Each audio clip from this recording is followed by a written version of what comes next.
সাবেক প্রধান নির্বাচন কমিশনার কাজী হাবিবুল আওয়ালকে গ্রেফতার করা হয়েছে। বুধবার রাজধানীর মগবাজার এলাকা থেকে তাকে গ্রেফতার করা হয়েছে বলে জানিয়েছেন বিএনপির যুগ্ম পুলিশ কমিশনার মোহাম্মদ নাসিরুল ইসলাম।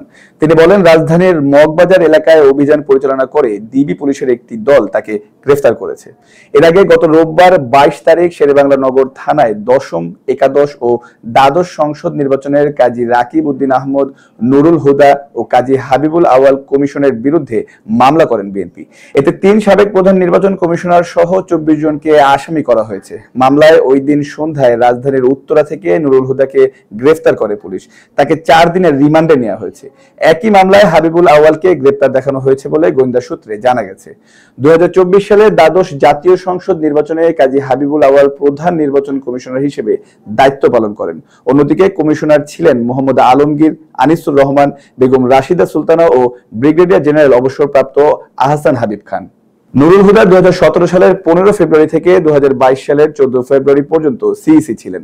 তার নেতৃত্বে থাকা কমিশনের অধীনে 2018 সালের একাদশ জাতীয় নির্বাচন অনুষ্ঠিত হয়েছে।